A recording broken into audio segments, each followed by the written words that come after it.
Hello and welcome to the He Doesn't Want a podcast sponsored by Learners Ross Driving School and Drumbo Park. Today I am here with Joe McDonnell, who I'm very pleased to get on because he's a bit of a star on Twitter, so social media star we've got here. Joe, how are you keeping, mate? All good? Doing good, yes. Obviously lockdown's been a bit challenging, so anything really to break up an hour or two, I'm happy to get involved. So appreciate you offering me to come on there. So break up a bit of time for me this evening and give me something to look forward to and do. Not a worry. Have you been training at all? Have you kept yourself taken over? Mate, I started off when it first started. I started doing. I'm not a good runner. Not that I'm not a good runner. I just hate running. It's never been something that I've wanted to do. You know, don't enjoy it. Don't see how anybody enjoys going running. But I started running and I started doing a bit of training, and then after about 3 or 4 weeks, my motivation just really died. Yeah. And I was drinking an awful lot and eating crap and just doing things I probably shouldn't have been doing. And then the last couple of weeks, I've started training again properly and cleaned up my diet and doing a bit more. So hopefully by the time I get back out and get rid of this gut and be in some sort of shape mentally and physically and ready to go again, I think everybody was the same at the start. Everybody thought the spare time were going to get themselves into some sort of great shape and train every day. But then you realise this is actually going on a lot longer than I thought. You start to get bored. I thought I was due to go on holiday. I was meant to be back the night, actually. I was due to go to Rhodes on the 3rd of June. I thought, right, well, sure, that'll give me some time here. I'll stop in the train, just crack on. And honestly, after a few weeks, I was just like, nah, I can't do this anymore. Just sit in the house here and drink. But I think a lot of people's been doing the same thing. Not justified, but I think a lot of people doing the same thing. Yeah, mate. That's for anybody that doesn't know you. Talk us through your career, where you started, different clubs you've played for, and then we'll lead into where you are now. Yeah, I think probably part of the reason why I've wanted, when you asked me to do this, I wanted to do it was probably to discuss a lot of things that you probably shouldn't do when you are trying to play football, at least. Which I think a lot of the time through me playing football is probably why I have such a strong dislike for football. It's probably not the game itself, but just more my experiences with football and my sort of self-destruct with it. So, football, well, I grew up in the Short Strand, so I just played football for the local team, the Doyle. Yeah. Short Strand's tiny, so we always struggled to have a team. And we were rubbish, so we got battered every week. There's a great story. When we were younger, we were drawing the leads, the first ever draw we were going to get. And we conceded a penalty in about the 88th minute. Our keeper saved it, and we all ran and jumped on. And the other team kicked it into the net and we got beat. But we were absolutely rubbish. And I decided to leave. I was obviously doing all right. I'd been on trial for a few clubs and stuff, and I thought, you know what, I wouldn't mind trying to win a league or something.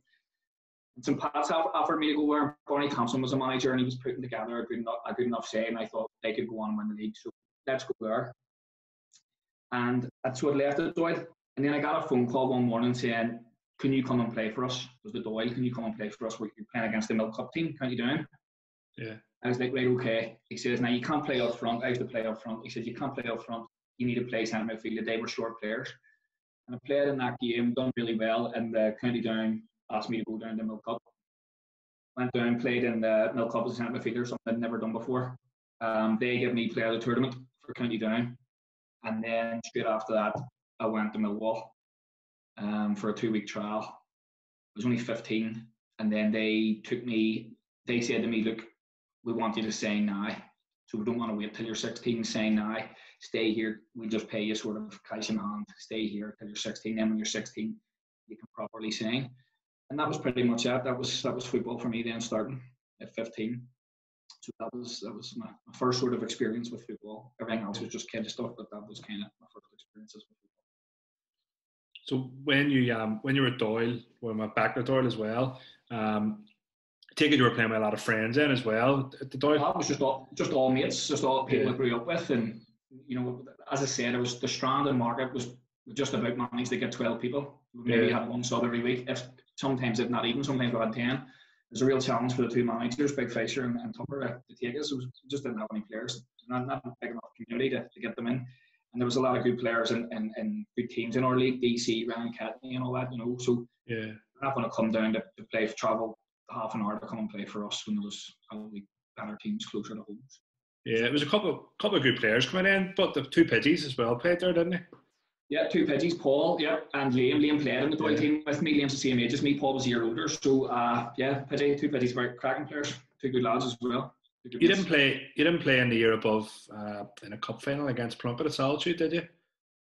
No, I don't think so. No, it doesn't stand out, doesn't ring a bell. But Plunkett was always a good side.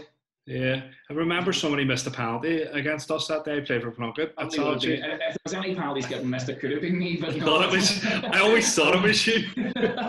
No, I'm not very good at that. And to be honest with you, I've missed the first shoot. Whenever someone says I would normally know, probably didn't play it because I would have missed the penalty. So it would have been me.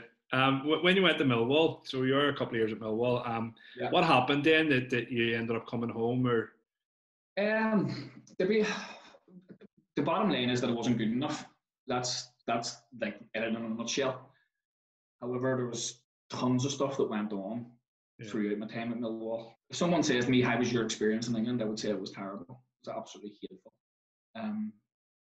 One of the major things that I've came away from football thinking is that it's not the be all and end all.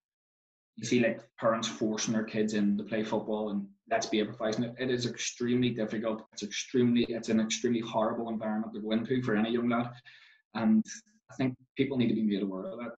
But if you look at the percentages of people that go away and the percentages of people that actually stay there and make a career, they should really be thinking about other stuff as well. And I don't think there's enough talk of that, or there's enough support, especially for the boys that come back.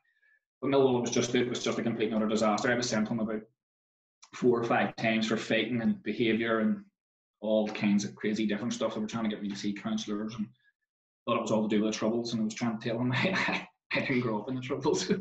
I missed all that, but they were convinced that I grew up in the Troubles because I was constantly fighting and going off and up. So 4 or 5 times I was sent home. It was just crazy experience.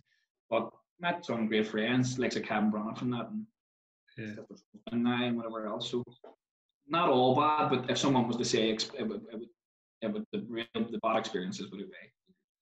Do you put a lot of it down to being homesick, or just the fact we're so young and naive and a bit immature? A lot of it was to do with being homesick. I mean, 15. Look, I grew up in the short strand. You threw your school bag in after school. You left the house at 4 to 8 in the morning, and you threw your school bag in. Sometimes you didn't go home for your dinner. You were out climbing walls, playing football, getting chased by the cops. You were doing everything and anything.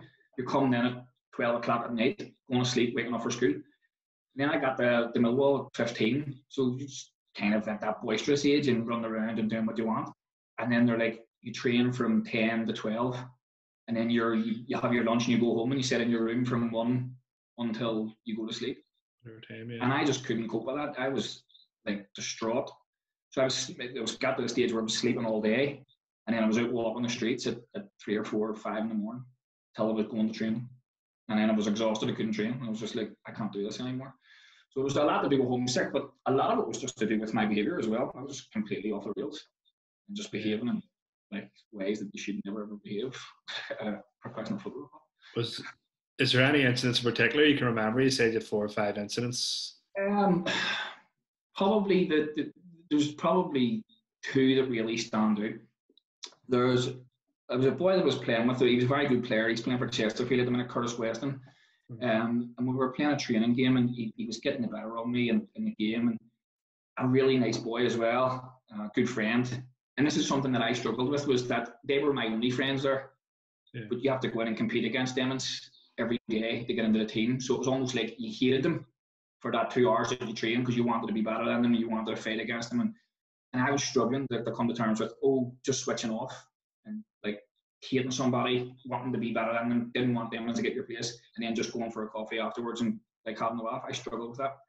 But he was getting the better of me one day in training, and I just elbowed him, busted his whole face open. They were like, right, you need to go home, you can't do this anymore. And then I sort of was home for about a week or 2 and came back, and you need to go and see a counsellor. It's like a couple of times that you've been fighting and you've been doing this, so you need to sort that out. I knew my behaviour was way off. And then the second time was Millwall was playing West Ham, which is like Celtic Rangers. I think West Ham got relegated the year before, so everybody was buzzing. All the youth team was buzzing to go down and watch, so it was going to be chaos. And we just played a switch that day that had scored, thought had done well, in really good form. And just after the game, the manager says, right, you two Paddies, me and the goalkeeper, you're going to go and clean the changing rooms. You're going to miss the game today. And I was just like, fuck this, I'm not doing this. Just went home, booked a flight, left. Was home for about 2 weeks. And then they were phoning me saying, look, you need to come back. And I was like, well, like that needs to be sorted. Like you can't just go around doing that. Whatever. So many incidents just where behaviour and stuff was like I just refused to like let people tell me what to do. And I don't know. I think that part of that, a lot of that was people would give you the wrong advice when you were going on trial. Like go in there and stamp your authority and don't speak to people and grab this and don't let people tell you what. And like I was taking all that advice on from people that maybe played Sunday League, never been near a professional, and I like my head was melted. Half the time I was trying to think of what I should be doing, and the majority of the time it was wrong advice. And I suppose I really struggled because I didn't really have a father figure or somebody that kind of could give you advice, and this is what you should be doing, this is what you should not be doing. And I was just off the rails all the time. So it was a terrible experience, very homesick, and a lot of negative experiences. A lot of great experiences in terms of who you played against and who you played with and everything else. But I don't look back on it fondly, and I think that it's a lot of it. I came home extremely depressed, and I don't think that I was aware of that until a few years later. A lot of problems then with drink and everything else when I came home, and that's just affected my whole footballing since. I think it was really, really, really bad experience in England, and something that I don't even think I would like to do again. Somebody said, would you like to go back and do it over? I don't think I would. I think I would rather just give it a miss altogether, which is sad, but it's true. Yeah, because so many young footballers, their dream is to go and do that, but play over at a professional club and have that opportunity. But you hear so many players coming back and they've fallen out of love with a game, and some who come back and don't ever play again, even never mind play at any sort of level. I think that you're spot on with that. I remember reading about a boy that was at Dublin boy was at Aston Villa, and he had done a big article in the newspaper saying that football basically ruined his life. He became like alcohol dependent, he gambled, everything that kind of was a negative factor in his life at this moment in time came because of him being homesick, stopping in England, didn't know what to do with himself, and was just turned to all these things to try and do. And I think that's true. You can relate that in a lot of ways. You're trying to pass time doing things that you wouldn't even normally do. Yeah. I think like for the small percentage that does go on and have a career and successful, brilliant. There's a lot of boys that come home and, well, this is an example. My mates were ringing me and saying, can you get me tickets for the FA Cup final? Can you get me tickets? I'm going to come over and watch this game. Can you get me tickets? Can you get me tickets? And you're like, oh, I'm running around trying to get tickets and trying to sort stuff. And then like 3 or 4 years later, you're home saying to your mates, here, can you get me a job?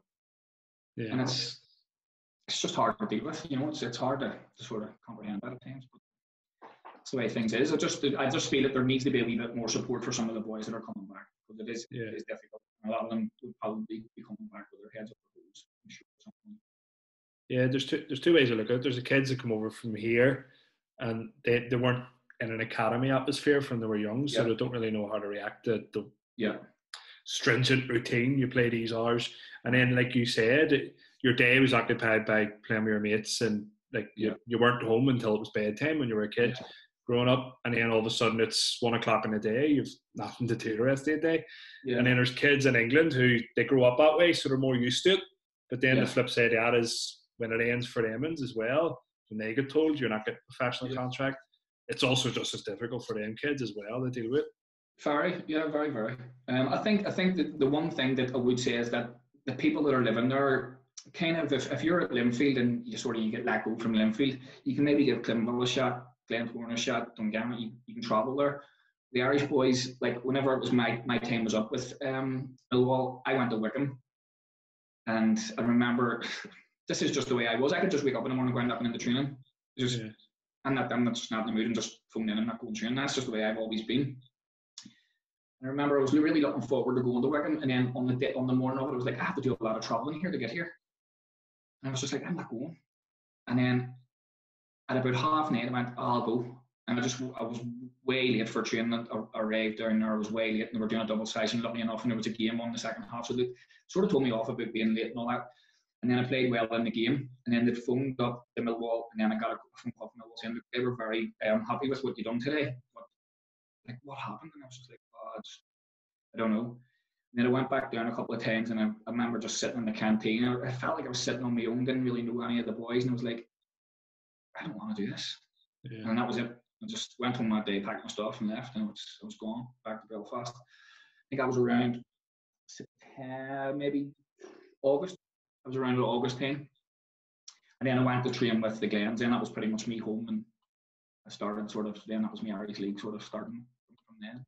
Yeah. So when you come home, you went to train with the Glens, and did you sign with the Glens, or was that when you signed for Newry? My wee brother was playing for the Glens youth team, and someone had said to him about going up. Would you ask your brother to come up and train with us? So I went up. It was around September I started training with him, and actually done really well there. Wendy Miller had said to me, "Look, I'm going to put on a couple of games for you. I want you to play in those games." I'd scored in one of the games, and I'd done well, and things was going reasonably well. But I couldn't sign until January. And he sat me down and said, "Look, this is what I can offer you, blah, blah, blah. I'd really like you to sign." I was like, "Right, okay." And then just at the last minute in January, got a call and said, "Do you want to go to Dundee for 6 months?" Right. And I was like, "Right, okay."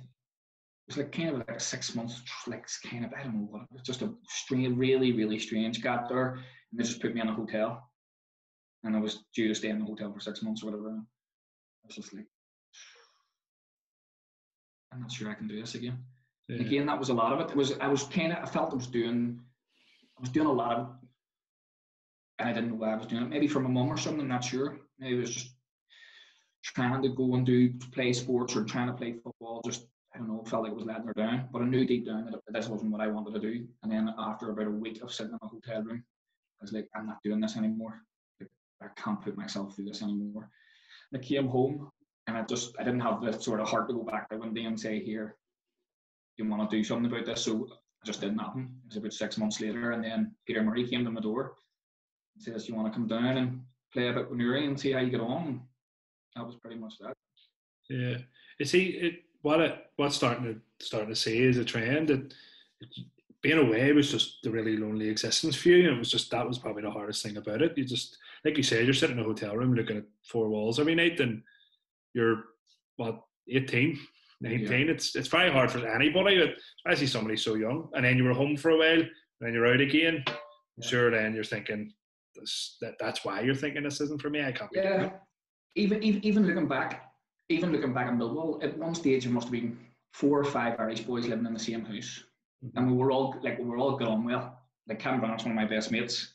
But there would be times where we could have sat in the house for 3 or 4 days in a row and not even communicated with each other. He'd have been in his room and I'd have been in mine. And I think that deep down, most of the boys were struggling mentally.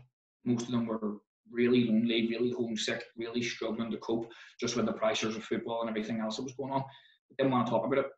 Yeah. So the best way to do that was just to go and lock yourself in your room. And to be honest with you, it felt like a prison sentence. For my 4 years at Millwall, it was like a prison sentence to me. And that's the only way I can describe it. It was really tough, like shockingly tough. And I just got to the point where I knew that this is not what I want to do. I knew even actually going to Dundee, I got the boat across and I knew sitting on the boat, I was like, I don't even want to do this. Yeah. I think I was doing it for the wrong reasons, but I gave it a shot and I lasted a week and then I was home and that was kind of it. Just back in my mind. So you come home, you eventually end up signing for Newry then. So when you signed for Newry, how long were you at Newry and how did your time at Newry go? The time at Newry was mental, to be honest with you, because Peter Murray came to the house and says, "Look, do you want to come down and play a game? We're playing Derry." I went down, obviously done well enough. Peter phoned Jerry, who wasn't there, and says, "Look, this boy can play or whatever, you need to sign him." So Jerry said to me, "Look, come and sign, 1 year deal." But going back to coming back, I was in a really, really bad place mentally, and I didn't know how to really cope with that. So I was just drinking like a fish and doing a lot of other stuff that I probably shouldn't have been doing at the time. So I was turning up to play. I probably hadn't had all week. Probably still half steaming on a Saturday playing football for Newry. And I remember my first game for Newry away to Coleraine. I missed the first start of the first 2 weeks of the season because it was in Ibiza. I came back about 6 stone. and I turned up, and I forgot my football boots and shin guards. That's kind of where my head was at. I turned up for my first game in the Irish League with no football boots or shin guards, and had to get landed boots. They were about a size 6, and I was an 8. And I played in them. After about 15 minutes, somebody came off, and Jerry threw me on, and he ended up getting into the team of the week. And after the match, I couldn't even put my shoes on. My feet were blistered that bad from the boots being too small. And Marty Quinn said to me, "If you come down and sign here, I'll give you the money that they're giving you, plus I'll give you a pair of boots at 50." I said, "We'll sure I'll talk to you after." But no, that was it. And that was just the start of it. I was with Newry for 6 months, just not even, from August to January. And Jerry told me not to come back when he found out it's time for Ballymena. But it was just, to be honest with you, looking back, I didn't think really I was that hard to manage when I was young. It was like, I don't think I was only 21 at the time, 20 maybe. But looking back, like I'm sure Jerry was probably glad to see the back of me at that stage too. Like, I know I played well, I'd done really well. I was called up to under 23s, and I think that was probably the best 5 months of football that I ever played. So I'd done really well there. A lot of it was to do with Jerry and Peter. They kind of understood me and knew that I was a bit of a rocket, and I would come to training and whatever else and miss training, or the way I would behave at times and go off the rails. And they kind of, not that they accepted it, but they knew how to handle me. And then a lot of the boys around the place too were good. They were good lads, and kind of Tony, Anderson, and Feeney was good lads down there, good boys that you could bounce off and sort of trusted as well. And I think that I just felt at home there, if that makes sense. It kind of just felt like it could be me. I think that's why I enjoyed it so much. And then I thought that Jerry I wasn't really on a great deal, that's the truth. And I was expecting a child, and I sort of needed to try and sort of look at it. And Jerry didn't really offer me anything much more than what I was on. And then I got a phone call from Tommy Wright, and he offered me stupid money, basically. Yeah. That time, and I couldn't really say no. And then when Jerry found out, he offered me basically a bit more. And then I told him, "Look, I've already signed," and that was pretty much it. He just says, "Look, I don't really want you to come back to the club," and that was kind of, I was a bit bothered at the time, felt a bit let down and stuff. But looking back, he's a manager; he's trying to do best for the club and whatever else, and you understand it. But that was my time at Newry. It was mental, like some mental things went on, behaved bad, but I look back on it with a lot of good memories, like good football, and enjoyed it. We went top of the league and all at one stage, and then partied for about 5 days in my man's house. And I come back, she was away on holiday and come back. There's about 6 players on her sofa. What's happening here? Get them inside. Pidgey was in the heart of it. But no, it was a good time. A lot of good football. Enjoyed it. Great boys down there. Enjoyed working under Jerry and Peter. But ultimately, I think that was just the start of a really rough 5 years with drink and everything else that came with it. Yeah. And it didn't, looking back, I had no idea I was even doing anything wrong. I turned up to play Call of Steaming and missing training, and that kind of just went right through till I stopped playing. Stopped playing when I was about 24. 24. So that, and I was just drinking and doing stuff that I shouldn't have been doing. Yeah, and I think that all kind of stemmed from being away in England, just coming back and really not knowing what to do with myself. I watched Jerry's video, a story about orange flip-flops at dawn. He says when he moved to Spain, then you asked him his phone number changed. Okay, sort of thought. See the main question. It was New Year's Day, and we got blitzed. He put me out left wing and changed the formation and stuff, and me and Pidgey was blocked. And then we got back to my house, and Pidgey was like phoning her and dogging about that formation. So we're phoning him and pretending to be some news reporter from the Irish News, saying, "What about that? What about that formation? That was shocking." I dogged them all down the phone. Phoned the kit man and says, "It's Dickie Clark here. Can you get my boots and meet me at your house? I have to play a match tomorrow." And the wee kit man was going, "It's 4 o'clock in the morning, Dickie." And we were going, "I know, I'll meet you at your house." So he flew down to the ground and got the boots. And he was phoning Dickie. Dickie wasn't answering. He was phoning Jerry. And see, whenever we got down to training on a Tuesday, it was just it was insane. Like it was proper bad. Just too much like was going on. We were ripping the arse out of it. Didn't even really. We were ripping the arse out of it. And then you look back and you just think, I don't even know how I managed to survive the October there. Like, I should have been gone by the end of September. So after Newry, then you signed for Ballymena. Ballymena, how did it go? How long did you stay there? I was at Ballymena for 2 seasons. I was basically at Ballymena for 1 season. Second season, I didn't even bother turning up. Right. And this is the truth. I don't have a problem with Ballymena as a club. The fans like have a real disliking of me. I think it's a lot to do with maybe the money and stuff, and the fact that I didn't really play and whatever else. And that's understandable. But Tommy Wright had signed me, and then he left in the summer, so I didn't get the chance to work with him. And Roy Walker was the manager, and I think he just made it clear as soon as I got there. He says, "Look, listen, the money that you're on, I could bring in maybe a couple of players here and try to like withhold a signing-on fee." And just from like basically the first night, that was pretty much his stand view. And I kind of respect that too, as much as I hate his guts. I kind of respect that. He didn't beat around the bush, and he didn't like me as a person, and he made that very clear. And at least I can accept that and say, right, okay, he didn't like me. At least he didn't lie and come in and try and be nice or whatever. And that's just how it goes. But again, that was that's just all adds to all the decisions I've made in football. I remember getting there the first night and thinking, why did I leave Newry? Why did I sign for this? I don't want to be here. I would say out of a squad of 20, I spoke to 3 players down there. Didn't like any of them. Don't know how that's going to sound, but I didn't trust any of them. A lot of them would have cut you in half for an extra £2 in their wage, or just to get in the starting lineup. Didn't feel like they were teammates at all. And maybe I came across that way to the Emmons, but I just didn't get it. Just didn't get that changing room. Didn't get the boys that was in that changing room. Didn't enjoy it. Nothing to do with the club. Just didn't enjoy my time there. Didn't want to be there, and ultimately didn't get on with the manager, and he didn't get on with me.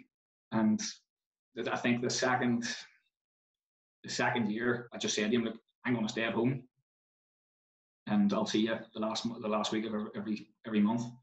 They were having to pay me for whatever, and it was working out if I was better if I was staying away. So it suited both parties.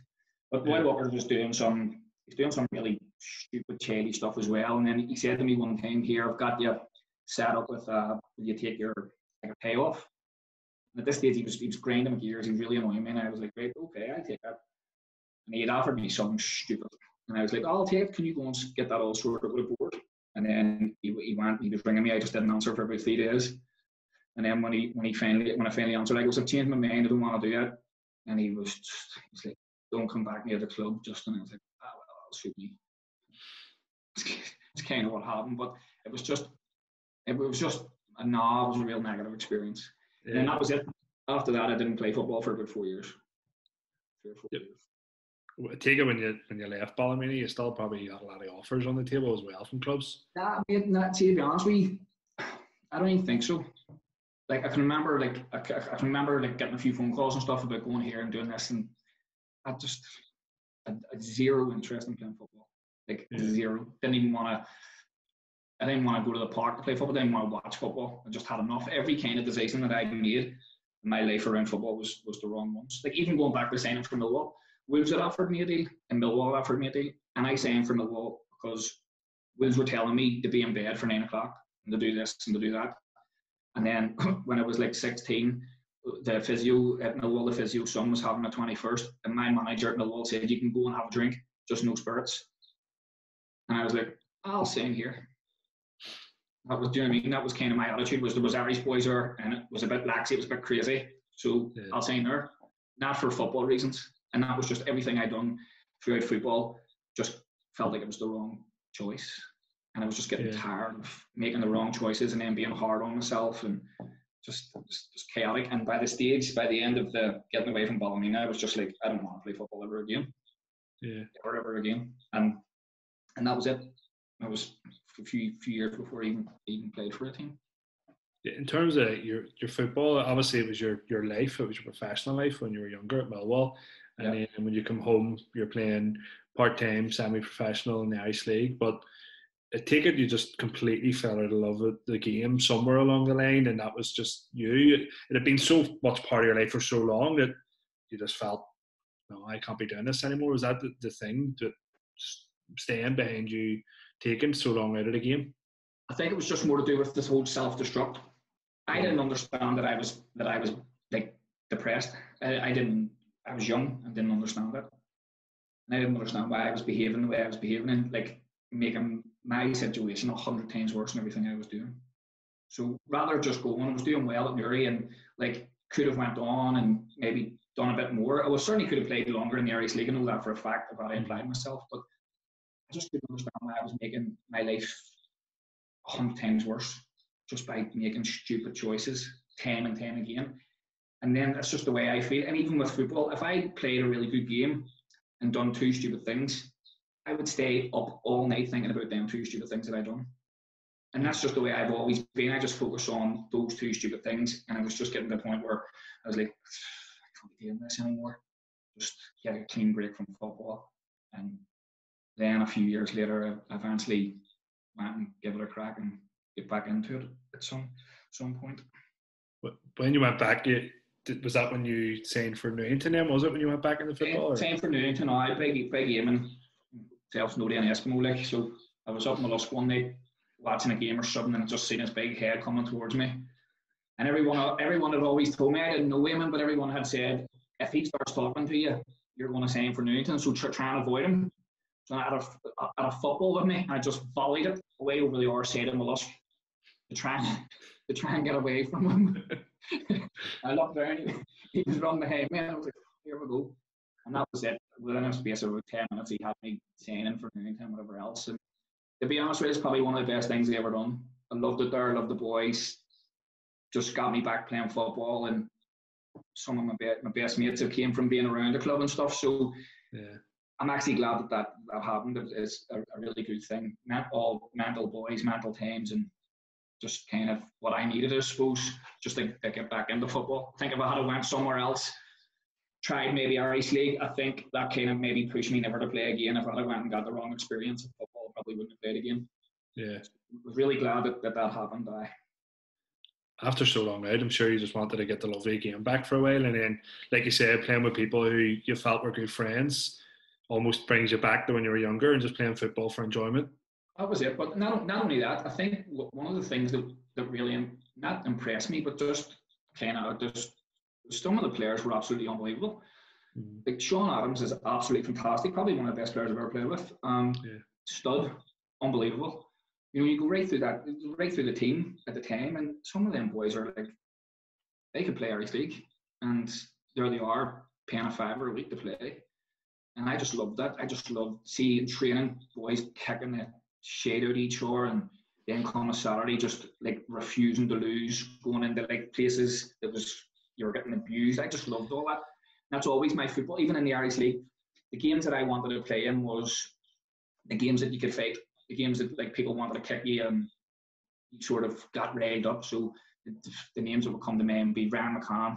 He's always wanting to, you kick him and he'd just kick you back, and you fight and argue. And that kind of kept me going. Shane McCabe was the same. Michael Gulp was the same, and Ryan Catney. I could have like missed out all the games, and then for those games I'd be like really, really wanting to go and play, just because I knew it could go around and be like a tough game. And not that it was tough, but there was a load of other players that was better than me, but there was just that type of game, that type of player that you just fought with. And I kind of played better whenever that happened. I was playing against somebody that was nice, and sort of I kind of needed that wee bit of fight and fire in me to go and do that. And I think they had that in them as well, and they about the pitch as well, and that sort of kept me going and got me going. So your game, you would get the most out of your game when you have an individual battle always to compete again? I don't know how many times I've said this, but there's so many managers have said you need to like kind of calm down. I try to play football calm and try to enjoy it. I can't play. Yeah. I actually need to be angry. I need to like be screaming and whatever else. There's a cracking story at the time I was playing for Newington, and we were playing in a cup way down our sort of nowhere. And the ball had came in, and made a great run. The ball came in, and it's right on my head. I should have scored, and I missed it. And I was just lost my mind and started punching the face of myself in the middle of the pitch. Literally beating yourself up? I was literally punching the face of myself on the pitch, and the referee ran over to Soap and says, "You need to take him off." And Soap was like, "Why?" He says, "Because he's punching the face of himself." And Soap still today he says, "The only player I've ever had to take off for hitting himself." I had to come off the pitch before he sent me off for hitting himself. But that's just the way I was. I just flip out and just like always angry, always screaming and shouting, and no matter who I've played on, they'd be like, "You just stop shooting." I tried, it was rubbish. I couldn't run. My game was running around and getting stuck in, and wasn't somebody that was glamorous on the ball and playing all these. So I needed that. I needed to be running around and angry to sort of fight and kick and sort of compete, and that was my game. And whenever I tried to play calmly or nicely, it just felt it really affected me. So the boys that you knew that was a bit hateful and kicky and whatever else, it was well up for them ones. Yeah, and then like you said, being at Newington, there's boys that are paying a £5 a week, so they're playing for their love of the club and not their love of a wage packet. And then they're doing the same thing. They're in the trenches fighting with you. It's probably why you enjoyed it so much. Brilliant. So probably three. I've had different spells with Newington, obviously, but as a club, three probably things stand out. My first league win with them was brilliant. Then we won the Steel and Sons, obviously, not so long ago, which was kind of, I think, the second game into that run. I thought, third game, I thought we were going to win this. Just had a feeling that we'd win that, and we did. And then the Glentoran game, where we beat the Glens, which would probably that would outdo the league and the Steel and Sons for me, just on a personal level. Because it was very, I think at that stage I was still a wee bit angry with myself about the way I'd been behaving and kind of throwing away the Irish League kind of chances and stuff. And I was playing against Kieran Martin and then Richard Clark in the field. I played with Clark and I played against Kieran Martin, and I thought, you know what, if I can sort of go out there and do myself justice, it'll prove to myself that I still could have played. I thought I'd done reasonably well that day. So I won, and I just, for a personal level, I just thought that I kind of needed that. And I came away after that game. I thought, well, I probably could play in the Irish Leagues. So I was happy enough at that point. Like, now that you played at Newington, you said you had a couple of spells. Are you still at the club at the moment, or? No. I recently I was with Crew. Crew. But in between them spells, I've left again. This is just ask anybody that I've played with. Like, I just wake up in the morning and say, right, I'm done, I'm never back. And be like 10 minutes into training and go, I'm away, I'm not coming back. And I kind of done that halfway through the season. With Newington, I was just playing, I was like, I'm done. And then I wasn't playing, and then I got a phone call from Kieran O'Connor to say, do you want to go to the Stibby? He says, come on up. And that was the maddest season of my life. I've never laughed as much during a football season as I have under Tommy Kincaid. He was insane. Like, some of the belters are. I used to turn up for training and just give off. Like, Tommy is crap or whatever, and Tommy was honestly unbelievable of him. And he would, in the winter, he would bring out a table to training with a big pot of tea and a big plate of biscuits, and he would just sit and watch training. And then I would give off, and he would go, come on over and grab tea and biscuits, and the two of us would just sit and eat tea and biscuits, watching all the boys train. He was brilliant, absolutely brilliant. And then he says to me about one day, he knew I said to him, don't be playing me on the wings. He said, that really bothers me. I'm shite. I know I can run and stuff, but don't be playing me on the wings because I've no skill and all that there. It really bothers me. And about 3 weeks later, after that conversation, he called me in the office and he says, would you play on the wing for me today? Play a thing. I go, Tommy, I told you next. And he goes, here, take a drink of whiskey. This is about 2:15. Kick off at 3 o'clock. I had a drink of whiskey and he says, what do you think? I said, it's really nice. And he goes, no, about playing that thing. I was like, I don't want to do it. He goes, we'll take another drink, you're playing. Another drink of whiskey and went out and played left wing. But he was just, honestly, he was brilliant. And I think I had like seven red cards in one season. Right. So I think he only played about 5 games that year. And I must have played well in one of them because Niall Curry had phoned me and offered me down the orange. But he says if you get a yellow card or whatever, you're going down to half your wage. And I don't even think I got a yellow card when I was at Ards. Right. Good time. Enjoyed my time at Ards. It was a good time. again, probably just a similar experience. I just got to the point. There was a coach there, John Bailey. We were in the semi-final of a cup, and we were top of the league. And I knew that we were going to win the league. Very good, strong Ards team. Stevie O'Neill was banging in goals, and we just had all over the place. Me and Campy in midfield, just strong everywhere. Every position, just thought we're better than everybody else in the league, and we were going to win the league. It was quite clear early on. And Niall Curry had said to me like a couple of weeks before, he says, I got all these like stories about you and your behaviour and stuff. And he says, like, I have to say, like, not once have I seen any of that. And I was like, if only you know what's coming. Because I made up my mind that I was leaving as soon as he went to Australia. He was going to Australia in January. And I was like, I'm getting out of here. Yeah. I just had enough. John Bailey was doing my head in. That's the truth. It was hard. Like, we're flying, we're winning game 4-0. He was coming in just being negative. And the way my brain works is I just come in sometimes after training or whatever, and you had a hard day at work. I was just like, I'm not doing this anymore.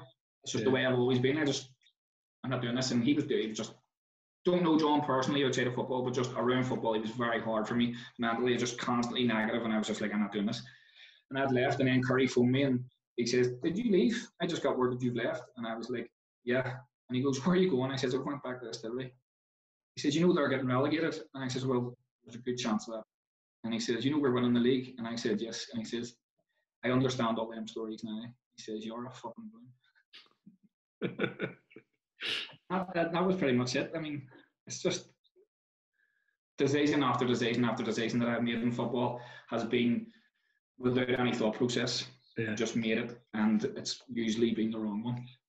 And that's why I just don't really have much positive things to say about football. It's just my self-destruct with it. Not football in general, it's just me with football. Just ridiculous.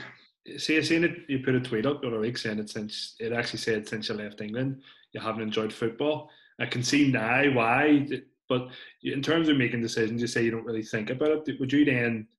How quick would you then realise maybe that was a wrong decision? Would you realise it quickly and then be maybe too stubborn to change it? Or No, very, very quickly. Extremely quickly. Like I would almost know when I get home that night. Yeah. And there's a lot of times that it's just I just can't really explain it. It's just the way I've been sitting in a job and I just went, this is it, I'm away. Go home. Like on my lunch, whatever, just got up and left and I haven't went back. And I don't know. I wish I could change that, but I don't think I do it anymore. Yeah. But definitely a stage in my life where I was just instant, just going, no, I've had enough. See this, I'm away. Yeah. I would like tell myself, if this happens, just go. Yeah. Like if somebody kicks a ball tonight, like just leave. You know what I mean? You go to train, you just making it sure, just giving yourself them wee things to go. Right, I'm going, and that's just what it was. It was unfortunate, but can't change it. And I wish I could. After you make those decisions, would you then be too stubborn to change it, or would you try and then change your mind and go back again, or sometimes just that's it? No, I'm away.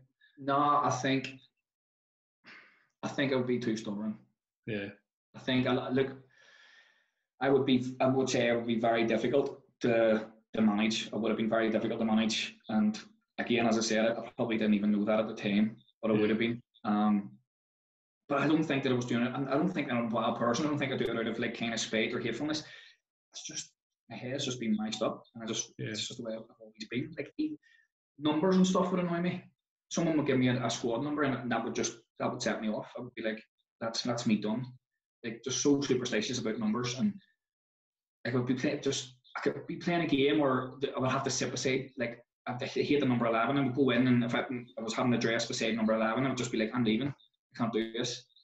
And that's just crazy. It's like I'd be going to driving to a game, and I would turn on the radio, and the volume would be on 29. I go to a 9, adds up to 11. I'm not going here anymore, and just pull around, phone and say I'm not going to train.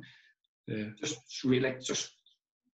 really hard to explain, but I just needed away from football because of those things. It was literally tormenting me. I was like torment myself over football, and I don't think people understand that. They go, like, why not just go literally torment myself over football? Strange, but I did. It's obviously something you recognise now. Have you always recognised it, or Is it only Well, been recently you're starting to maybe realise things, or? I think that I kind of went and seen somebody like about a year and a half ago. I was going through a bit of a tough time. I think I realised then, just started to speak about stuff, and I think that he obviously was pointing out stuff and impulses and everything else, and I just couldn't really. I don't know. I've never really been able to handle something. So when I'm like, if something's going on in my life, the first thing I do is just cut ties with everything that I was doing. And it's kind of just unfortunate, but that's just the way I was, and that's the way it's always been with me. Yeah, it's impulsive nature. From that, I've kind of take a minute, go home and speak it over with somebody, or discuss it with somebody at least, sleep on it, do something. Where before I just went, this is me done. Yeah. It's obviously something that's more important for your life in general than football. Really, football doesn't come into it when it comes to things like that. I think over the last 30 years, I would never have thought about coaching. I remember like doing my coaching badges in England, and it was just like not even showing up for them, and no interest. People saying, "Do your coaching badges, get into coaching when you come home." No interest. But I live football through my son now. I love football through him. Really passionate about football, watching him and him develop and all that kind of stuff. So I would love to get into coaching at some point now, just with the kids and stuff. But in terms of football, for me, I don't know. It's just been something that somebody was to say to me, "Would you love to do it over again?" Part of me goes, "Yeah, I would love to apply myself a lot better in everything, and from Millwall right through to the Irish League." But ultimately, I don't think that England would ever have been good for me. I don't think that my mind was ever made to go and sit in a room. And I think Skin Little and Jim Magilton are doing something really good at the minute. I think they have kids around that age, and they bring them and kind of do their training, then send them back to their rooms where they're sitting there for large, or maybe on their own, or they're being secluded or whatever, and then they're back training and stuff. And that's kind of getting them ready for the realities of but I was just bunker. I was just running about the streets going bananas for like 8 hours a day, and then being told to go and sit in my room, and I just couldn't handle it. Didn't watch TV. People were saying go and watch these shows. Didn't game.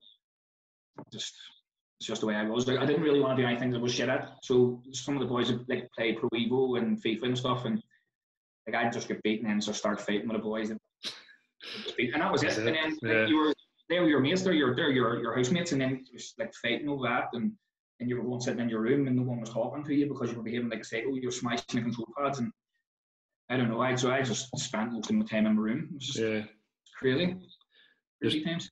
There's two ways to look at it. You said you could do things differently if you could go back, but at the same time, like you said, football tormented you for years, and the way things went through, you obviously wouldn't want to go through that again, because that's something you obviously didn't enjoy throughout your playing time.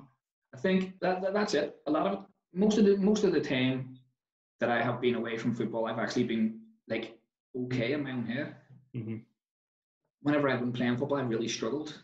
Like I just would torment myself over the things that I'd done wrong during a game, or even training, or just losing. Just losing would be enough. That would that would drive me mad. And I seen something recently that I think Jamie Carragher or someone was saying that out of all the stuff that he's won, the things that he thinks about is the games that he actually lost. Yeah. And that's the only thing I can just make. I would just torment myself over doing stuff wrong or losing. And I was just getting to the point where it was affecting me all week. And then it was affecting my relationships and my moods and my work and everything else. And I was like, I just need away from this. This is just And I wish that I could go out and play football and enjoy it and just maybe play with a smile on my face and that. But that was never me. Never able to perform doing that, or even get anywhere near my best whenever I try to do that. In terms of playing now, are you still planning on playing? Are you done, or? I don't know. I thought, right, I'll go and have one last sort of hooray this season. I went up the Crew with Big Soap again. Great wee club as well, great facilities and great bunch of boys up there. And I knuckled down and sort of didn't miss a session all pre-season. Then I picked up a couple of stupid injuries, and that just really demotivated me. And then I was out for about 5-6 weeks. My hamstring came back and done my medial. And I just thought, you know what, this is just a science. You always stop and start in football. I just think this is good for me. Just like over the body. I wasn't sure, but I don't know. I started playing a wee bit with my mates, Tinky's Chancers. We watched that Harry's Heroes. Yeah. But we'd all get together. I have a few mates, few ex-pros and stuff that I'm still friendly with in London, and thinking about maybe getting a team and going over and playing Emmons. And I just started playing 2 nights a week with my mates. I genuinely haven't laughed playing football as much since I was 14. Yeah. It's nice. It's actually enjoyable, and it's kind of made me miss football a wee bit. So I'll see how I feel. If I'll play a bit, and maybe somebody will need a right back, and I can slot in there and do it. Like Sunday league teams or something. Not going to play left wing anymore. I'll maybe get a Sunday league team. I don't know. We'll see. I'll see. It'll keep me off a drink on Saturday. But then you have that enjoyment. Now, what age is your son? My wee lad becoming 12 next week. Right. So you have that enjoyment to go and watching him he actually play. Comes round. Yeah, he comes around and plays with us and stuff, and it's just, you know what, it's just amazing. Everything that he does in football now is my joy. I get more joy going to watch him than I do turning up and playing. Yeah. Yeah. So just, I don't know. I just can't explain. Warm-ups, everything about football besides playing drives me mental. I hate everything to do with football besides actually playing the game. Yeah. Turning up an hour and a half before the game, warming up, stupid sessions, passing drills. Hate it all. I hate all that. I hate training. Just want to turn up and play. And I know that you can't do that. And that's my problem, is that I'm not prepared to do 95% of the stuff that's required. And I think I've always been like that. I just don't love football. I don't think I ever did.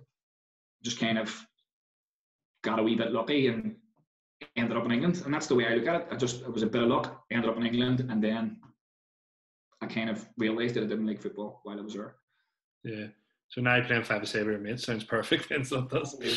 Unbelievable. But I think early on you just kind of know that they're 4 years. It's not. I think it's just like a job. You know, you can walk into a job and is this for me? No. At least you try it. I got to England and boys would go out to do their own stuff afterwards, and I was just like, no, I'm going to go home and sit in the room. And that blows my mind, because I complained that I was sitting in a room for 8 hours. I suppose this is probably where the depression was coming in, is that I just wanted to get back to my own room and lock myself in that room and not do any extra training. So boys would go out and start working on their passing stuff. I just go in and get showered and go straight home and sit in the room, lock the door, sleep all day, walk all night. And that was it for 4 years. I really appreciate you talking through your career, and you're talking very openly as well. I could talk all night about it, but I'll probably have to move on and ask a couple more questions just here. In terms of your playing career, you've played with a lot of players, Millwall, Irish League. Who's the best player you ever played with? Well, you know what? I could probably name drop a few like big players that I played. Maybe they came back from injuries and they've played in reserve games with me, and they've played 45 minutes here and there. But that's not really somebody that you've played with, so I wouldn't really classify that as that somebody that you've played with. Yeah. I knew this question was probably going to be asked, and give it some thought. And for me, the best player that I played with throughout the youth career and reserves at Millwall, there was a boy called Mark Quigley. Obviously, Braniff would probably be on the phone to me later saying, why did you not mention me? Again, Braniff was majorly with the first team, and I played a handful of reserve games with Kevin, so can't really say that this or that or the other. I don't really classify as playing with them. Yeah. But I played a lot of games with Mark Quigley, and genuinely, he was absolutely outstanding. And probably similar to a lot of Irish boys, just went off the rails a bit and ended up. But he was outstanding. We played at West Ham. You remember the Gaza goal against Scotland? Yeah. He had done that only better. He had flicked it over Anton Ferdinand's head one way, then back over, and then volleyed it in. I think about the 60th minute, Anton Ferdinand was crying. He was unbelievable. Every day in training, watching him do one-on-ones and finishing and beating players, and his touch and his vision was outstanding. So he would probably be, for 2-3 years of just training with him and watching him play, and he was really, really good. Outstanding. Yeah. Came back, played for every Irish League team south of the border, at some stage. But it was just a head case as well. He was just another head case, and he should have had a great career in England, and unfortunately he didn't.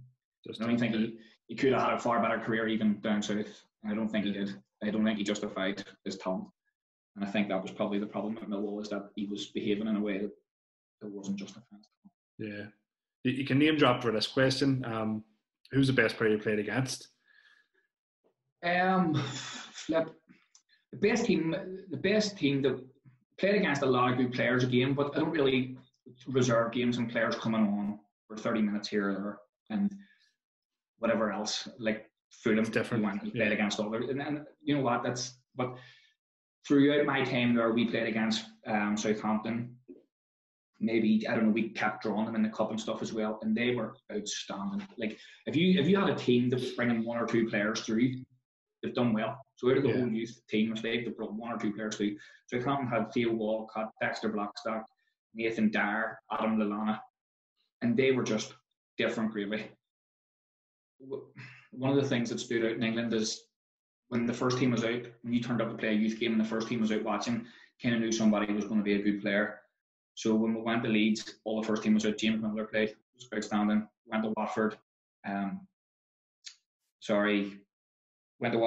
It was actually Young that played. So again, you kind of knew somebody was going to be brilliant. Again, unbelievable. But I played against Theo Walcott maybe 8 times throughout my time there, and every time he must have scored 3 or more. He was just obliterated us. And I think that's kind of one of the most frustrating things, is that I played against boys that were unreal, like at Fulham, at Arsenal, all these different clubs, and they would get released and come to us on trial, and you would think, flip me, they're going to come in here and they're just going to come in and take my place, or they didn't even get offered a contract. Yeah, they weren't even kept on at us, and you were thinking, I this is kind of where I was at in my head. I was like, this is going to be like very difficult, very, very difficult to ever make it as a player. And it kind of annoys me when people say Jesse Lingard's rubbish or Theo Walcott's rubbish, or because they're so much better than you can ever imagine. And there we are on Twitter. I do it myself. And there we are on Twitter just hammering them. Rubbish, get them out of their club. They're crap, but they are ridiculously good. And it's scary. It's scary, the difference with them and like us. So kind of that frustrates me an awful lot. It's just how good the shit players are. Yeah, but it's something as well. Like you're saying, they really did stand out at youth team level, which I'm sure in England with a competition for places as well, especially now the amount of say about the foreign imports coming in. You have to stand out if you're going to be given an opportunity, especially in a championship or Premier Division team. Yeah, you have to be massive standout. And then people are criticising, saying he's useless, he's crap. But realistically, they've had to work hard their whole career just to get to where they are. Well, that's it. I just think that, I mean, Jesse Lingard's one that just stands out for me because is he a United player? I'm not so sure. You know, I'm supporting United, but I just see a lot of boys hammering him. But I just think like, you're not playing for Man United for this long and making appearances for England unless you can play. Yeah. And he can play. He's just probably not Paul Scholes and he's not Varane or he's not Roy Keane, but the boy can play. And if you play against him, like he will absolutely embarrass you. And I just found that an awful lot. I just thought that the level and the boys in England and kind of where I was at, because I didn't have any coaching ever. I just ran around a pitch and then played 5-a-side. I didn't have any coaching. So the level of what some of those boys were at compared to what I was at was just different, really. Frightening. Really, really different. And then I kind of noticed that when like Joe Gormley was going across and boys were like batting him in the 8-11 to be the top goal scorer. I was like, give the kid a chance. Yeah. Like, give him a chance. This is different. This is not like call centre stuff playing for Institute on a Saturday or Glentoran or wherever. This is these boys have been playing 300, 400 league games. Yeah. You're just going back in this kid to do, give him a chance. That there's putting a lot of pressure on him. I didn't like that. I thought Joe's an absolute cracking lad. Couldn't be a nicer guy. And if anybody that you would like to see doing well would have been Joe Gormley. I just thought some people were just doing stupid stuff and sort of putting a lot of pressure on him. And I just thought that he ended up getting a bad injury. It didn't help things for the year. And again, I don't think it was down to do with Joe's. I think it was a lot of stuff. You know, I think Joe's head as well. I think he was homesick, and I don't think it was a lot to do with. I don't think it was all to do with football, but it's a different ball game altogether. And on top of all the stresses of being away from your family and your girlfriend and everything else, and it's really difficult. And I just don't think some boys understand the difference in the levels that it's over there. And kind of glad I experienced it, because if I was ever any of my boy or anybody related to me, or friends or families, kids was ever going to go away, I would love to just have that chat with them. Yeah. And just a sort of, I suppose, a realistic talk about how unlikely it is that you're going to make it. And that's that's kind of the truth, and that's kind of what I think kids need to hear. A bit of realism sometimes can go a long way. Big time. Okay. Mate, what I'm going to do now is I'm going to move on to the Twitter questions. Opened it up, and we got a lot of questions in. Don't know if they're all good or bad, but we'll work our way through them anyway. So we'll mainly bad, probably. The first one I'm going to ask you, and I'm interested in this one. Tommy Matthews asked, what actually happened against St James's Swifts, in your words? St James's Swifts that day was my fault, in terms of everything that happened was due to my reaction on the pitch. So it was my fault. But I think a lot of it was just blew out of proportion. Mm-hmm. There was something said during the scruffle that I didn't agree with, and then just complete. Again, I hadn't been playing for about maybe a month, 2 months leading up to this. Yeah. My head wasn't right. Just going through a period where I just wasn't in the right state of mind to even be playing, and kind of I knew I shouldn't have been playing, and I just flipped out, seen red mist, and away I was going. And then as I was coming off, there was stuff said, and I turned around and somebody threw a bottle over the crowd, and then that was it. It was no major. I just think it got escalated. And then the referee, even at the hearing, the referee had said that he didn't think that he could play the second half. And then they asked him why, and then he says there was fans on the pitch and whatever else, and it's like, but someone then had said, but all the fans get back in, so why did you not play it? And I just think the referee just bottled it. I think there was nothing really stopping that match from going ahead in the second half. It was just all handbags really, and people were obviously heated. It was a big game for both clubs and whatever else. Ultimately, my fault. I shouldn't have reacted the way I reacted on the pitch, but everything else in between was just stupid handbags. And I think it really deserved the attention that it got. See, I remember your disciplinary hearing was, we were in after, or my own club, for another thing. And after, I didn't know what had happened, but you heard all the stories, like you said, it was all blown out of proportion, and you heard all the stuff you had apparently done. Yeah. These boys come out smiling and being like, we got away with it. And I was like, fuck, we're sorted tonight. We're all right. For some, did you? No, we got away with it as well. So we're feeling a good mood. So it worked out well. We got there on the right night then. Kieran Caldwell's asked, can he have his Adam's apple back? Flip. Look, listen, that's just a thing again. Look, me and Kieran get on very, very well. And this is the thing.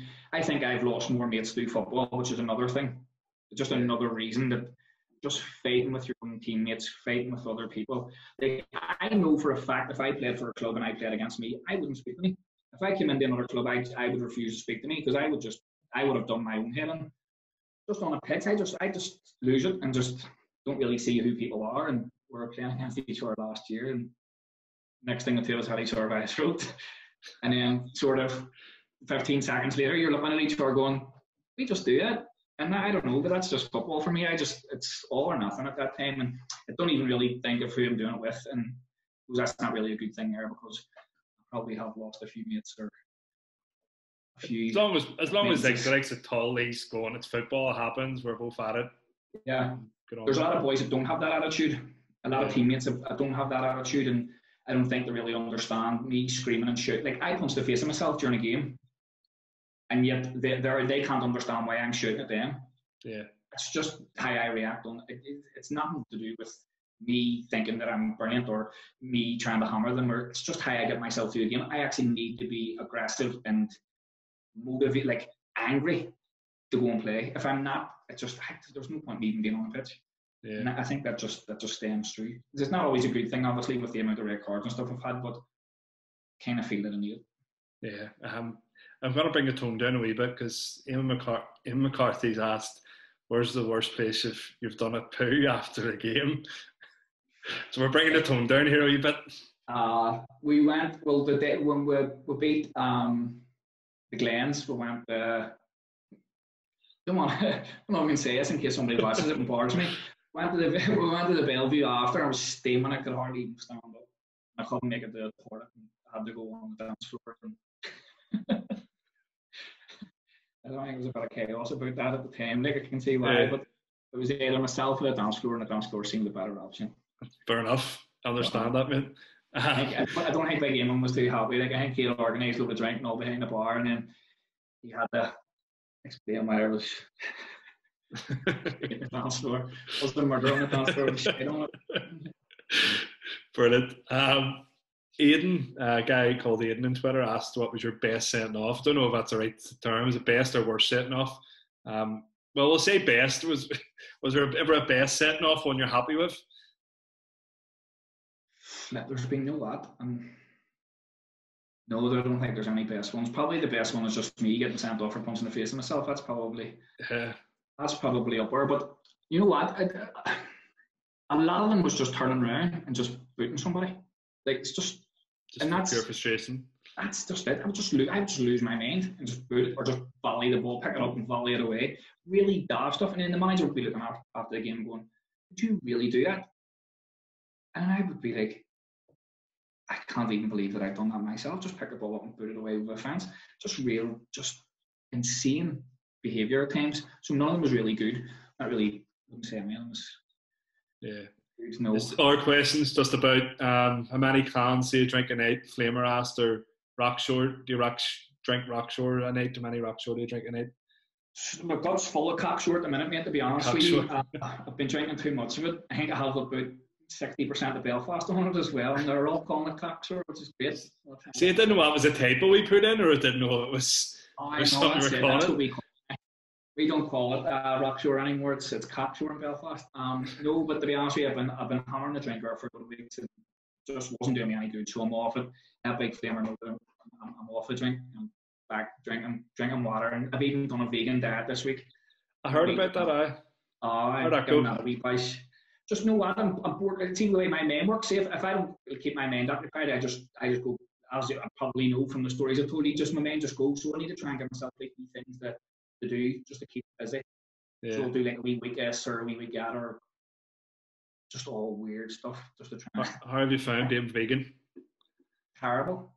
Didn't realise how much meat I eat until you start, I suppose. Yeah. But, look, listen, that'll give me something to do for a week. And then I'll move on to the next thing. Something else next week. Me don't need that next week. Something else, and then as soon as everything's back up and running, I'll stop all this weird stuff, hopefully. But no, bit of vegan this week. Just leaves and stuff. Ridiculous, mate, what you're doing. Thank you. Brilliant. Mate, I really appreciate you giving up your time. I really enjoyed this interview. Very good. And really just going into depth in your career and all. And, really seeing inside the mind of a footballer, somebody's. Yeah, I think when you first asked me to do it, I wasn't sure. I thought, you know what, the more I thought about it, I remember saying yes, I'd do it and stuff. And then the more I thought about it, I was like, I don't really know if I want to do it. And then I just thought, you know what, it's probably something that I want, just the whole self-destruct thing. And that, I think that there's probably a lot of boys that kind of are coming back from England and doing the same. As you mentioned to me, there's so many boys that don't even end up playing. Yeah. They come back and they don't even play. And I think that it's just probably, I just kind of wanted to chat about that in terms of like maybe more boys, starting to talk to more boys and trying to get some sort of support network for the boys that are going to come home eventually in the next load of years and years to come, because it's very difficult to go from being looked after like an absolute spoiled child and then coming home and going into the real world. It's very daunting, and it's very daunting being there on your own. You're basically a kid. You go. Yeah. So it was good just to kind of chat about self-destruct and everything that you shouldn't do if you want to play football. But unfortunately, that's the way it was for me. And hopefully, I can get maybe one more season. I wouldn't mind doing one more season. Get fit here with the Champions Chancellors, and then I'll take it from there. Yeah, that's it, mate. And then sure, like you said, you never thought you'd see yourself as a coach, but maybe now, but you've so much experience in football and so much advice you could pass on as well that you could give to coaches. Just finally on this, one of the main things, I don't, technically and all that kind of stuff, I wasn't really great, you know, but I always think that don't like watching loads of football, like Norwich and Villa and all that, but I enjoy watching players. And even when I finished, when I was at Millwall, sometimes I enjoyed watching games, training games. We used to go and watch Fulham and Arsenal, and I used to really enjoy that. Not so much the actual playing football. Yeah. And I just love football. I love arguing about football. I love arguing about teams and formations and all that kind of stuff. It just really interests me. And even though back then I thought I'd never coach, just as I'm getting older and stuff, I just kind of love that. I love that challenge, and I love talking. I just kind of the teams that people build, and not every player needs to be a good player in a team to be successful. And just love arguing about stuff like that. And so fingers crossed. The kids would be brilliant if I could get in and just start coaching some kids. It would be great, and then see how that goes, and then see where it takes me. But I would just, once this is all done, I would love to get out and just start going to some coaching sessions and learning from some of the top coaches about the country and sort of take it from there. That would probably be my next venture. So I wouldn't mind doing that, but I know it's very difficult. There's so many good coaches out there at the minute now with everything that's happening. It's completely chalk and cheese from when we were growing up, and it's brilliant to see. There's cracking coaches out there, and the kids are getting every chance possible to succeed, which is brilliant. Brilliant. Joe, thanks very much for giving up your time. No worries, really appreciate it. Appreciate it. The podcast is sponsored by Nunners or Us and Drumbo Race Course, and we will see you with another interview next week. Sorry. Thanks very much for listening or watching. All the best. Thank you. Cheers, Joe.